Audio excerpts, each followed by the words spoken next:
I want to get started with you telling a little bit about what you do and how it pertains to HS.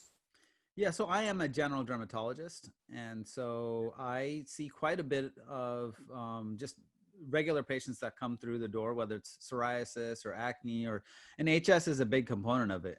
And we have a private practice, and I also do a lot of research through the university. So I'm a clinical researcher and a clinical dermatologist. So when I talk about things, I am looking patients in the eyes and seeing how they're struggling and trying to figure out what can we do to try to help get them better. So I have that clinical experience, and I do have the experience with being trained outside of allopathic medicine, as we had talked about before we got going. I have a training in ayurvedic medicine, which is really about looking at balances, imbalances in the body, and tying in other things around diet, or maybe some herbs that we build in, but more importantly, lifestyle, and helping people with stress. And really my whole goal is regain your vitality, because I think HS just strips you of so many facets of your life that are so important. But I Absolutely. want people to realize they can build that back up, and you are a vibrant person, and despite what's going on, we'll try to get you better. So really that's my dig in a nutshell. Is I love conventional medicine, but I think we can go one step further for people. I'm sorry, 1 second. I just have to change this name on here. Oh, I'm using my dad's Zoom. Yeah, that's no problem. So his name is Jerome, and his name comes up as Jerome all the time when I'm on. But that's beautiful, because I think it's always important for patients to have a breadth of treatment options that they can tap into, because oftentimes we think that we only have to go to the traditional route, just because obviously there aren't that many clinical trials and proven methods for natural remedies. That's right. But a lot of what we've seen, at least in the community, are people sharing their experiences, their downfalls, their successes. And so I think that's amazing that you are tailoring your practice towards giving patients an array of different options for HS.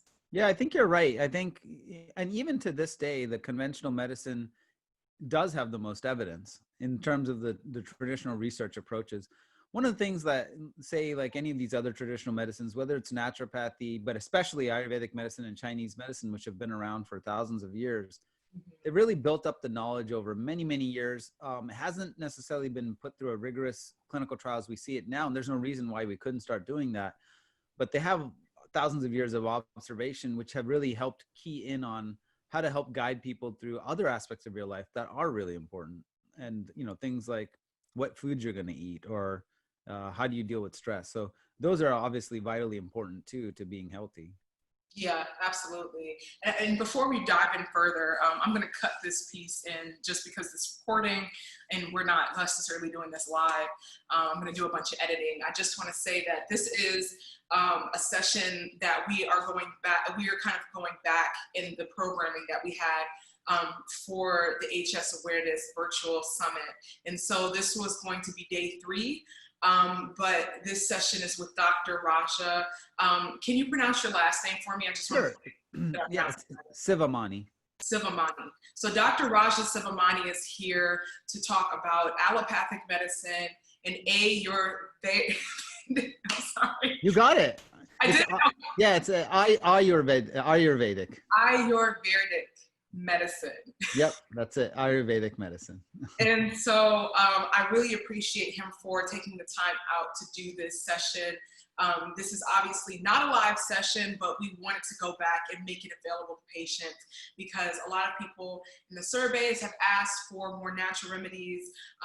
So we want to make sure that we provide those resources, because everybody had such a great reaction to talking to Dr. Hamzavi, who is more traditional medicine. So thank you so much. Of course. And I really appreciate it. So I want to dive into this conversation. And the first thing I kind of want to talk to you about is, what have you seen, or what type of treatments have you, well, no, let me ask you this question first. What have you seen in HS patients that you've been working in your practice with? What are some of the common predilections that you're seeing? Yeah. So, first and foremost, I think HS patients have a lot of anguish held beneath the surface that they kind of, I think they want the practitioners to acknowledge it. And what I mean is, it's kind of a disease that isn't necessarily out there so clearly. Like, say you had acne, it's all over your face. HS, unless they have acne too, it's, armpits, maybe in the skin folds and whatnot, but it's almost more profoundly impactful. And I think it affects their social life, it affects their emotional life, affects what they wear, affects their confidence. So I make it a point to address that aspect too, even in the first visit, just to ask them how they're doing. And I really care. I mean, I want to know, how are you doing? And it's not just about, how are you doing? Is your lesions draining? Is it, because then that can be very intellectual and factual, and that's important. But I also want to ask them, how's your social life going? And whether and it tends to be people that are younger. So are you able to form good friendships and partnerships, or is it holding you back from going out, as a first thing? Or how does it affect you at the workplace? What kind of work do you do? Or, and the other thing is, a lot of HS folks, they can't exercise as much, they can't move as much when they're in pain, and then it kind of snowballs into finding other ways to cope, and sometimes they end up gaining weight. And so we have conversations around that too, Yeah. just talking about how to get them just more, active as a person in general. Mm-hmm, mm-hmm. And so what do you find when they talk about their social lives, especially because obviously the social has a lot to do with the mental. Yeah. What are some of the barriers that you've seen when you've asked this question? Yeah. Well, many of them are just so embarrassed. They tell me that they feel like they try cleaning themselves enough. Somehow it turns back into being their fault when it isn't. And I try to really draw that out for them, to let them know that it's not necessarily their fault. Actually, it's not their fault. And sometimes they'll tell me how they're hyper cleaning, or they have to wear black clothes, or they have to wear dark colored clothes so that it doesn't show and seep through. And so those are the kind of conversations that we have. And some of them tell me that they can't date, and they want to date, and it kind of makes them feel held back in that sense. So those are the conversations that we have, of course, with the mind of, let's do something to get you back on track. Yeah, absolutely. And, one of the things that I wanted to do with this summit and just moving forward with the advocacy work for HS patients is really providing patients with resources to empower themselves. Right. And, because a lot of times I feel like we feel shameful and we feel disempowered. So a lot of the work that you're talking about, which is like talking to patients and really like sitting with them in those feelings, is a lot of taking back that disempowerment that they feel, at least from my view. I don't know if you do it like that. I do view it that way. In fact, I think the single most important thing we can give people, more than any medication or any sort of topical treatment, is a sense of hope. And I think that sometimes you feel helpless. And I think once you start to feel like, yes, I could make a difference, I could shift the needle on how I'm feeling. If you have permanent scarring, maybe the scarring doesn't go away, but your emotional state of mind can shift, and that can make all the difference in people feeling motivated and alive about life again. So I really try to focus on that aspect. I think that, and then we get to all the science and the medications, but I feel like that sense of helplessness, I want it to go away. I want them to realize that, oh, I can do something about this. Mm-hmm. Absolutely. One of the things that we've talked a lot about is how genes play a factor in the development of HS and the persistence of HS for a population of patients. Do you deal directly with studying genes in HS, or do you have knowledge on that? Would you be able to speak to that? I think the genetic factors are obviously really, really important. And I think it's going to be complex because there's not any one gene that just controls HS coming on.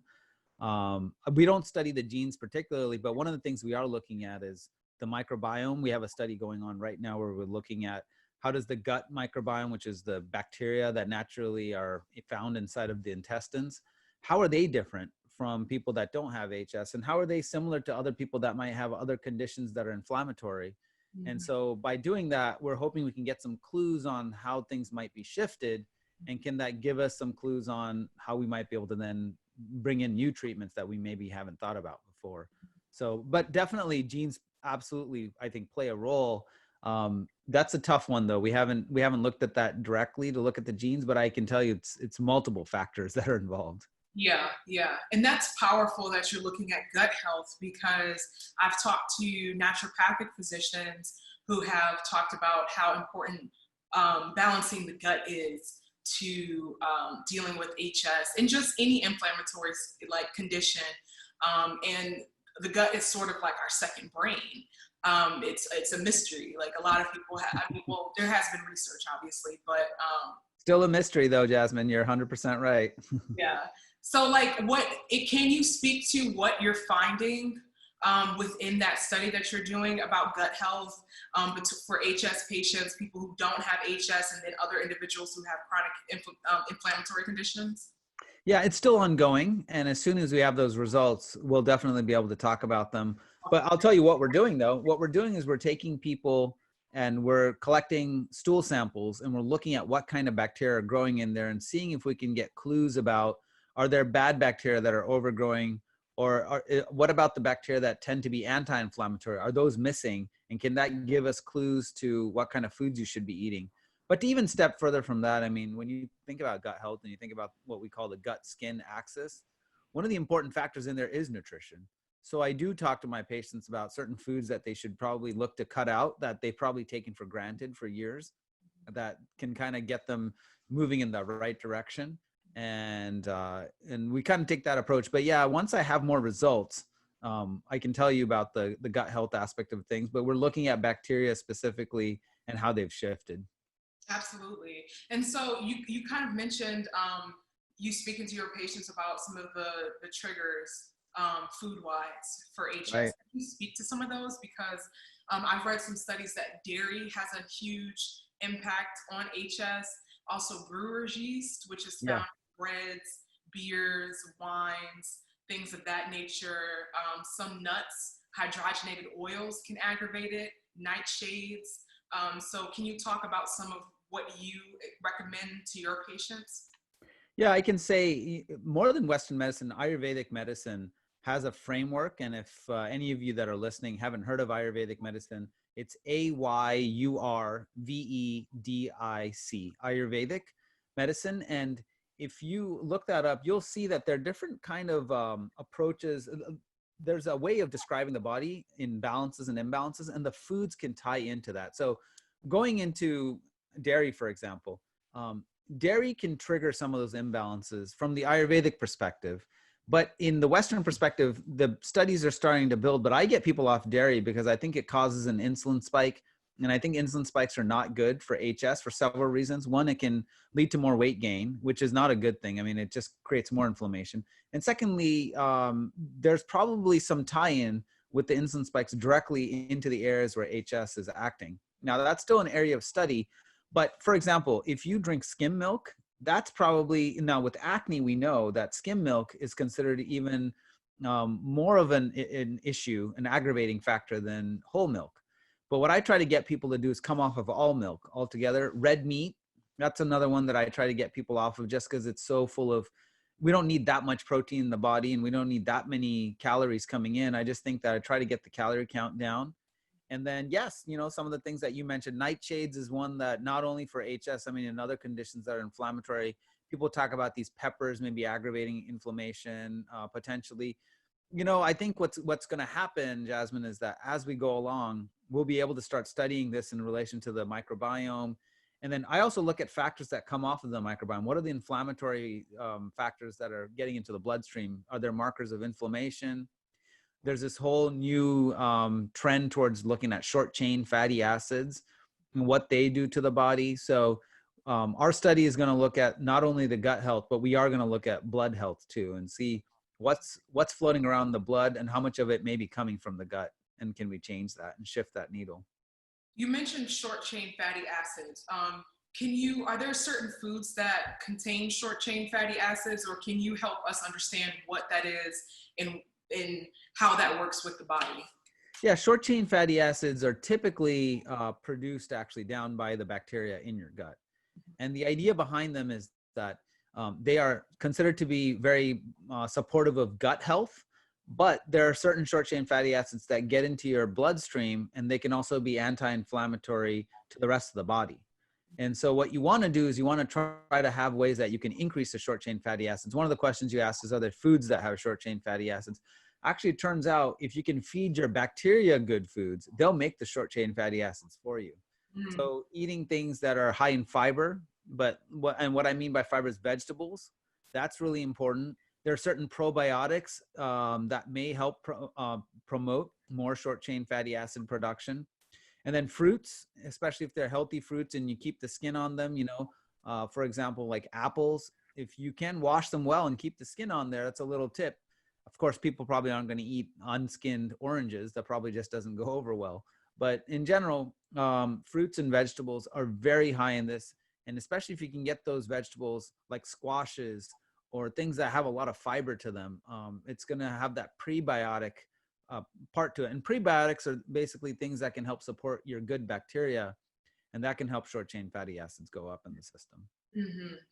From your knowledge, why do we have such an imbalance in the gut? Why is it that we are having so many issues and just so many issues with the gut?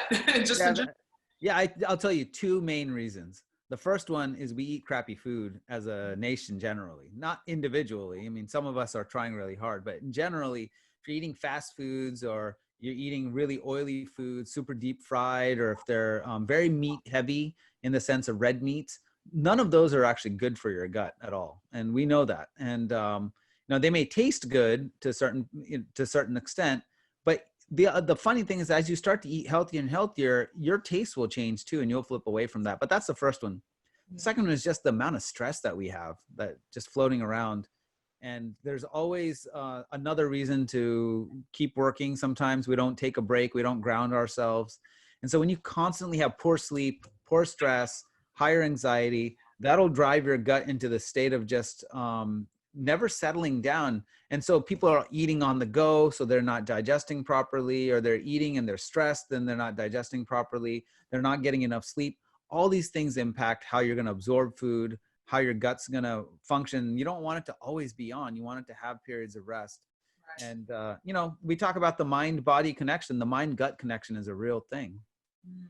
So can you kind of talk a little bit more about that for individuals who don't know about the mind gut connection? Oh, absolutely. You know, and you said it best right in when we were talking initially. The gut is like a second brain to what we do. So if you're very stressed and you're sending all these stress signals down, it's going to the gut. And so your gut isn't absorbing well.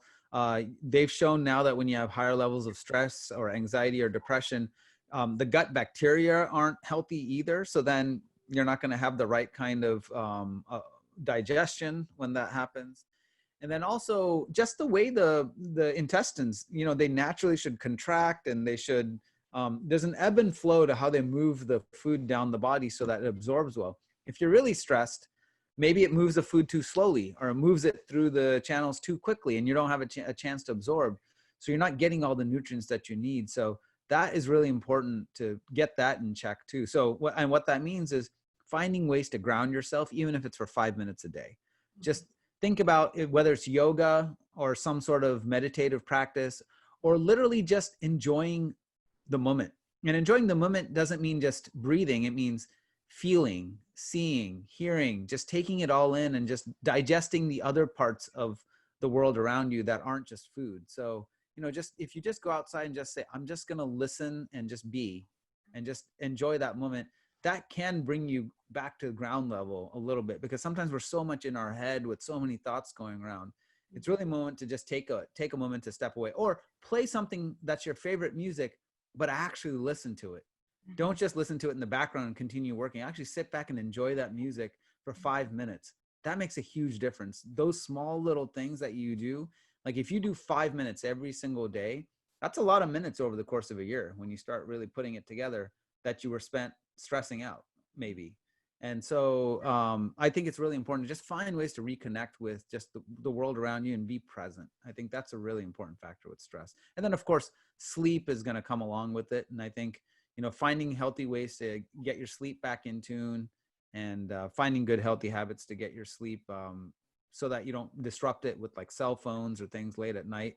Those are Yeah. all going to be important too. It's easier said than done, but if there are ways that we can use like herbal approaches or essential oils, not necessarily putting them on your skin, but if you're not sensitive, finding ways to just get that slight little scent that can trigger your sleep to come in at a deeper level. I mean, those are other little aspects that I talk to my patients about too. Absolutely. That's phenomenal that you have that. Well, it seems like it's a well-rounded approach to treating your patients, because I feel like it's very rare in traditional medicine. And that's not to jab traditional medicine at all. But I know through my experience, I've had to have that not that allopathic, but the naturopathic and like meditation and yoga conversation. I've had to do that work on myself. Yeah. I've had to do that research for myself. I haven't had a physician suggest that. I mean, they've suggested lowering stress, but when they say that, there's not necessarily here's how you do that type of thing that No, comes. it's true, and I'll give you maybe this will be helpful for people that are listening. Like take yoga, for example.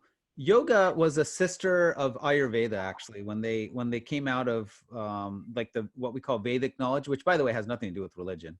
But when they came out of this Vedic knowledge of India, the yoga was really born out of this notion that, there are different ways to move your body that are right for you. And it's not a one size fits all. So for HS, for example, you have so much inflammation that something like hot yoga is going to not be good. So doing Bikram yoga, while at first blush might be like, hey, I'm going to sweat more and whatnot, it could end up aggravating you because you're putting extra heat into the body. So you have to do things that are more, that can still help engage your muscles, but sometimes things like vinyasa that are a bit more flow, especially if you're struggling with movement, so that it allows your body to improve as you go along. Or sometimes people are trying to build more muscle, so power yoga can help boost your metabolism. So there's other ways to think about this. And so, yeah, you're right. Just saying, go deal with their stress, that's a challenge if you don't give people a little bit more, that little extra level of detail, so that they know what to go look for and how to get their first step going. Would you say Pilates is also a way? Because I know Oh, fantastic. that helps to lower, you don't sweat that much. Yeah, and Pilates is great because you're really engaging your muscles a lot there. And I think that, again, anytime you can boost your muscles in a nice, safe way to become more active, Mhm. muscles just they metabolize at a higher rate. So getting your muscles more healthy is going to be important for folks that are trying to boost their metabolism, which I think is a really important aspect of just getting healthy in general. Mhm. So when patients have flare-ups, you mentioned that heat can actually aggravate it. Yeah. So I know that I've seen studies and people talk about how shocking themselves with water in the morning, cold water helps them to kind of like wake up and things Yeah. like that. So like, what do you think anything like that would help with HS patients when they're dealing with inflammation? Would a shock of cold water help to lower that inflammation within the body?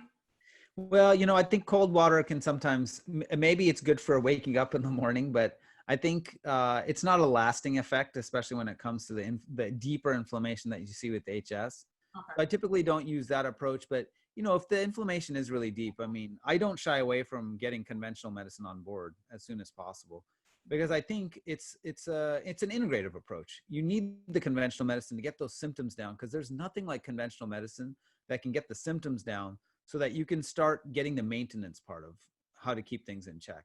So, Mhm. and I talk to my patients about this. It's like, don't be anti-medication, because then you're anti-self. What you want is you want to have someone that's going to listen to you and take the holistic approach and realize like there's more than just medications. Mhm. But the medications are so important. So if the inflammation is really deep or it's particularly profound, then we do talk about, medications. And, I will tell you, Jasmine, in a few people that just keep having inflammation over and over again, we'll do a surgical procedure to just make sure we get rid of whatever that tissue that's inflamed is in that area. And that makes a huge difference for people. You just cut that area out, or what we call, you can unroof it, and you can basically curette out what is the offending tissue there, or the piece of the skin. And then when it scars over, there's no more inflammation. I mean, I have a lot of patients that benefit from that too, especially if it's just one spot. And it's amazing for them. So I try to just keep everything on the table. And when they come to see me, I remind them that we're going to keep everything on the table because, you know, our goal is to get them better, not to put handcuffs on before we start. Right, exactly. What have you heard anything about the use of zinc supplements and vitamin C to help treat HS? Some patients were asking about that, and I found a study that a dermatologist used the combination of zinc and vitamin C to help patients. But I wanted to get your opinion on that. Yeah, actually, it's a fantastic question. We published a review article in the American Journal of Clinical Dermatology, just published. I think it was 2019, if not early 2020, where we looked at zinc supplementation in dermatological diseases. And we looked across many of them.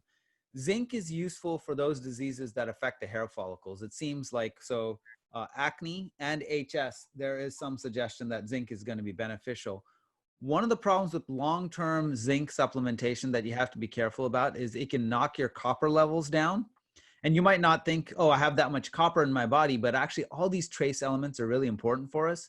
So if you're going to be on a long-term zinc supplementation plan, you need to have a supplementation that has a tiny bit of copper in there, because if your copper levels get low, it can cause fatigue and another form of anemia, which can be kind of insidious, meaning hard to figure out if you didn't think back to the point that you're on zinc supplementation. And sometimes doctors won't even ask about what supplements you're on. They're just looking at the medication. So they may not figure out why you're feeling so fatigued or why things just don't seem to have the same energy level. And if you're on zinc constantly and it's been over 6 months or a year and you've just been pounding on the zinc, it could be that your copper levels are low. So it's important to, work in that aspect of making sure, yes, zinc is useful, but also watch out for these side effects so that you can work with your doctor on that. Mm-hmm. And what are there any brands that patients can get a hold of at like Whole Foods or like a health food store that you would recommend? That's a really good question. I haven't stuck to any particular brands in per se. I do have them go to, I'm not a big fan of Amazon just because I don't know what is being sold on Amazon. Is it a reseller? Is it actually what they say it is? I think it's Right. always a struggle. But if you go to, say, a naturopathic doctor or someone that has one of these dispensaries that are set up that, and when I say dispensary, I don't mean like a weed dispensary, but you know what I mean? But dispensaries that are more geared towards supplements. So, there's a few companies that are very good about vetting. So Natural Partners is one of them. Emerson Wellevate, that's another dispensary that sometimes doctors have set up in their clinics. Or I think Whole Foods is very reasonable. I mean, Whole Foods or Trader Joe's, they're these folks where they are going to vet the products to some extent before they come in. Right. And I think going there and getting it makes sense. The other part of it is too, sometimes some supplements have multiple different things in there, and if people have certain, ability to have a budget for certain supplements. So I tell them to go figure it out. What I like to do here, we have a co-op that is local in Sacramento. And I just tell people, go to the co-op if you can, because I know that they have some high quality stuff there, but I'm fine if they get it online. I just try to warn them, buy it direct, then don't buy it from Amazon, because sometimes these resellers, you just don't know what you're getting.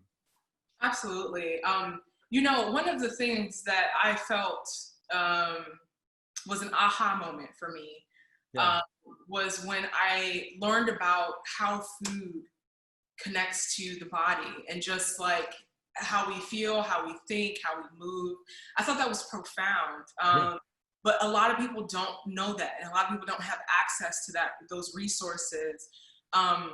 What can we do to sort of bridge that gap so that a larger portion of the population has access to understanding what food does to the body and how they can help to control those factors?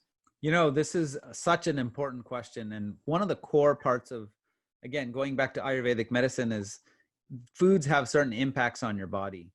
And whether it makes you feel light, lethargic, more activated. So we're actually creating a website right now where this is going to be part of the information that we get out there to people. It's called Jivome, Jivome. It's basically the idea that Jiva is like vitality and Om is like, your biome. So we kind of combine the words together. Yeah. But if you go to jivome.com, we're putting a lot of this information together, and we're going to have courses around how food impacts your body And so those are some resources.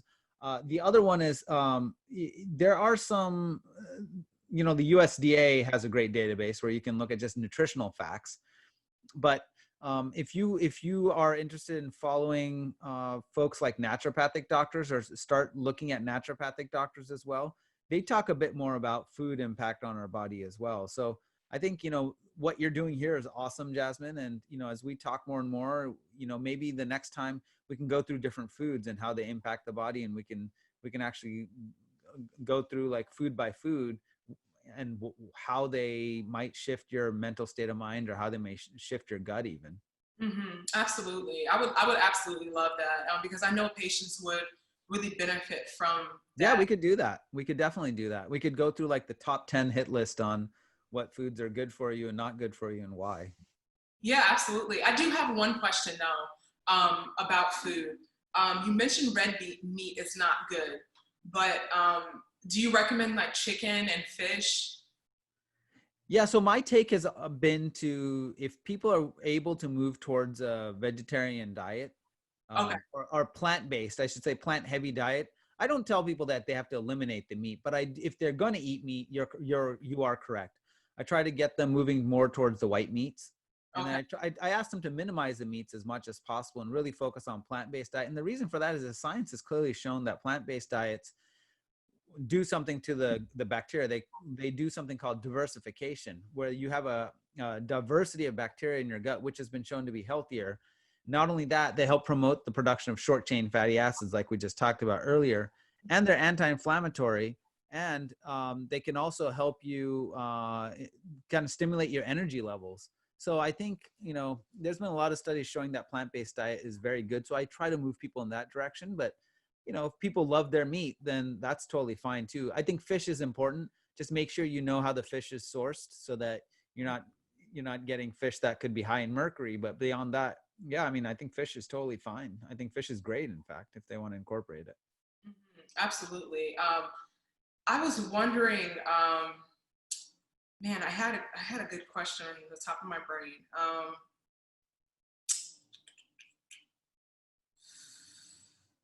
Wow.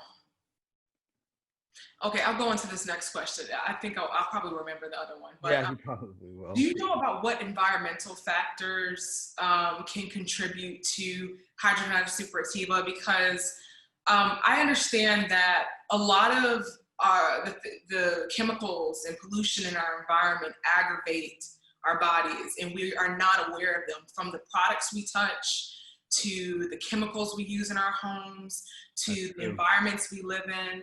Do you know about how that impacts HS, and what patients can do to sort of lower that, so that they can also help to get control of this condition?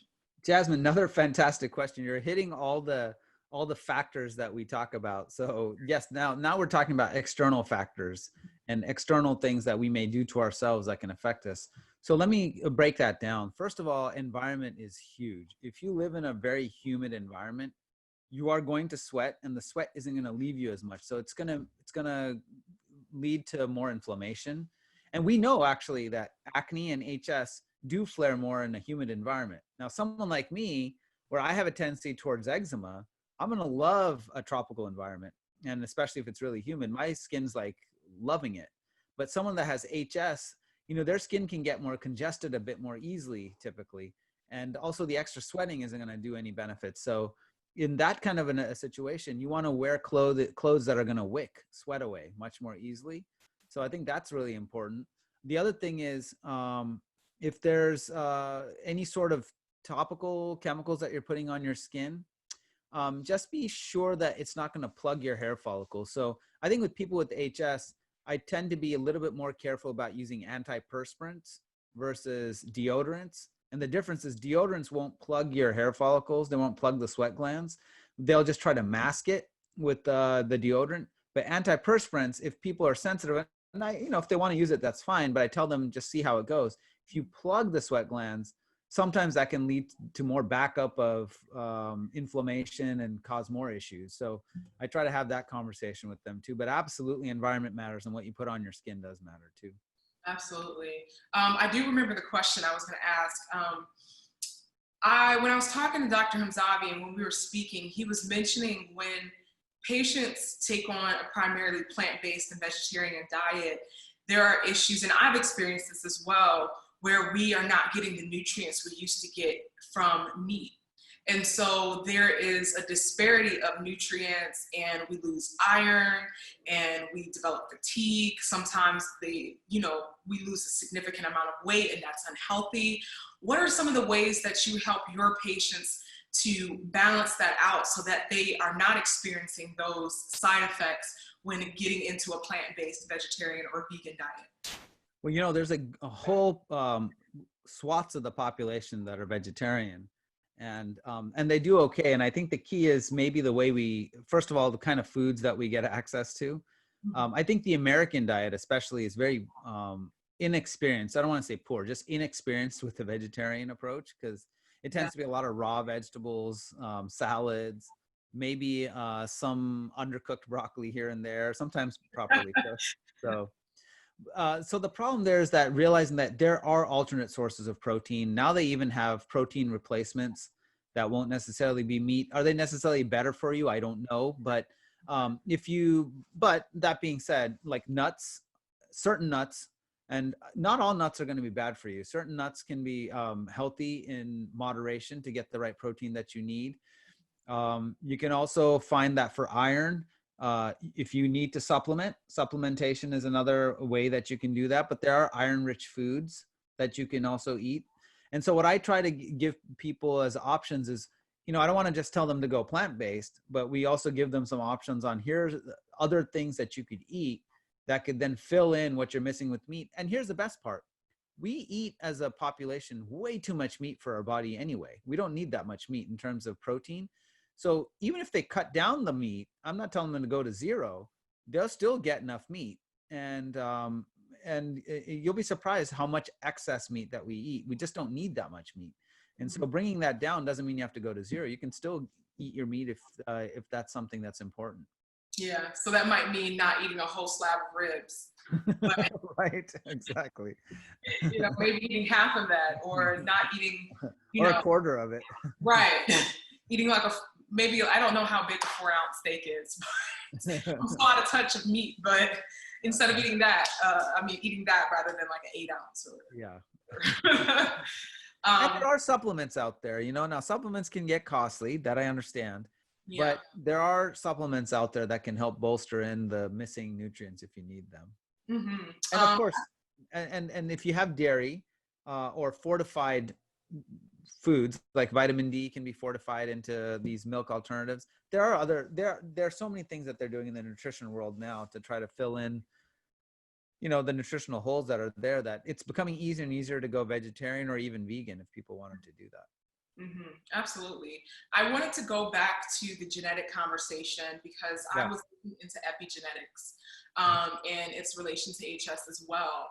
And I think it's an interesting look that goes a little bit beyond just kind of like genes, but it goes into like the history of your family, the trauma and things like that. Can you speak to that? Yeah, epigenetics is, and it's a cliche statement, but it's true, that your genes are not your destiny. They only give you a roadmap to where you could go or could end up. So what you're talking about there is stress. Stress can be an on or an off switch for many genes that are just waiting to go. There are clearly stress-induced genes that can cause more inflammation. And one of the classic situations where we see this maybe kind of in a very extreme situation is when you get a bad burn wound on the body, or people get burnt all over. It triggers all of these genes to go into the on phase, which just cause inflammation. So we have these hidden genes that are just sitting there that could go into inflammation. But on the flip side, if we can control that stress, you can actually tune those down. And so I think that's really important. The other thing is what you eat. We now know beyond the gut microbiome, they can also get into your cells and alter the way that they're transcribing those genes. Meaning, if you have genes that are maybe more anti-inflammatory, there are certain foods that can promote that. Or on the flip side, if you're eating unhealthy, it's not just about your gut and not just about, thinking about like weight or thinking about energy. You have those epigenetics. So like you said, if you have, and when you say trauma, sometimes people are ongoing with this over and over again, certain different things in their life. And we all have, like, sometimes you deal with microaggressions or micro issues that come up, and micros keep building up day after day. Yeah, that's going to affect how your genes are going to transcribe, and it's going to affect how you feel. So epigenetics clearly plays a role. You know, Jasmine, we're still in that phase right now where we're understanding more and more how to control the epigenetics. I think we'll look back on 2020 and say, hey, we were making progress scientifically, but I think there's going to be much more that we understand about epigenetics in the years to come. Because now, like I mentioned, we're looking at things like the gut microbiome, and we realize epigenetics isn't just your genes. It could be the genes of the bacteria that are in you. Mhm. Absolutely. And I kind of want to move into giving patients some tools that they can take away from this conversation that they can implement in their own lives. And everybody can't afford everything, but some people Right. can afford something. So could you let us know what would be a good start for patients who want to get into a more holistic way of treating HS? What would you recommend? Well, first and foremost, I think finding a good dermatologist is going to be important. Just getting the conventional medicine, even if they're not integrative, getting a good dermatologist can get your symptoms in check, because we have a lot of tools now that can help. And that can be very important in taking the first step, because the less your symptoms are, the more easily you can go on to do the other things that you're going to do. So I think that's the first and foremost thing. Secondly, if you're trying to look for factors when you're having conversations around diet or whatnot, find a naturopathic doctor that will work with you too. Now, you don't, what I don't think is helpful is to go find someone else that's not a dermatologist and exclude the dermatologist, because at the end of the day, the dermatologist is going to be the one that's really central to understanding symptom control. But I think finding other practitioners like a nutritionist or a naturopathic doctor, if your budget allows, is a way to go. Or the tools and tips that I tell everybody is really cut down the dairy and cut down the meat. I think just start there and then see how that feels. And then try to work on exercises that can build muscle without necessarily putting a lot of strain and sweat on you. So like things that are like Pilates is great. Anything that's like static exercises that allow you to build muscle is another one that can be really good. I really do like yoga a lot. So think about yoga. Yoga doesn't have to be expensive. I mean, you can find someone to follow on YouTube and you can start doing it right then and there.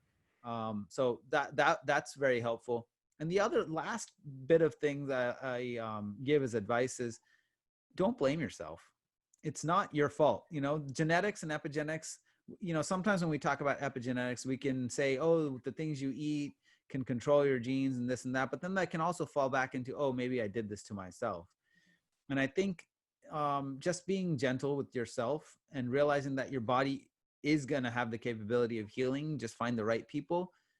That'll help ease up your sense of guilt and getting out there and talking to people and building the social life back up and really getting out there. So I think those are the main tips. And yeah, you know, I think trying to get the exercise in is a really important factor. It's easy to just, you know, feel down, but the more active you get, the better you're mentally going to be too.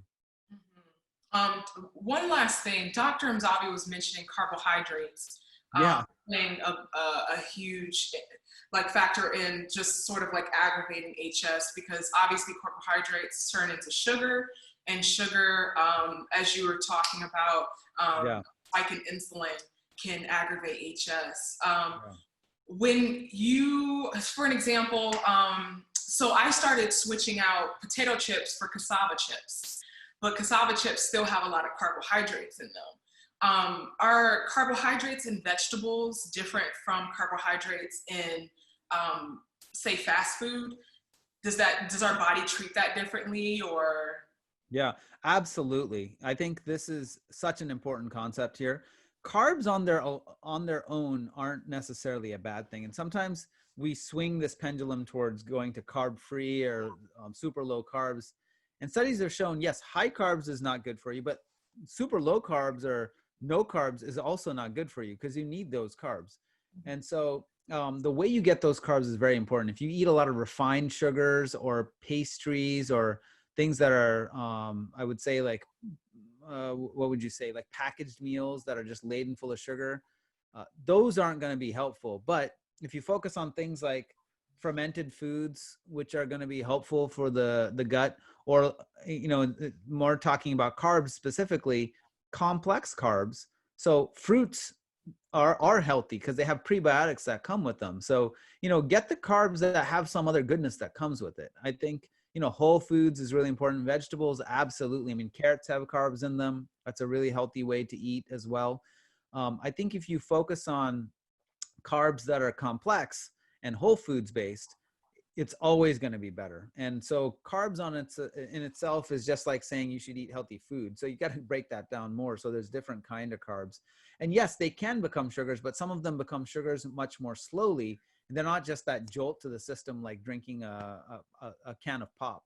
That obviously is a totally different kind of sugar. Right, right. And would you say that for individuals who are trying to move from refined sugars, are like agave and honey and some people use stevia. Are those good alternatives? Do you just recommend not using any sugary products at all? Are the natural ones just as bad as the sugar, the refined sugar?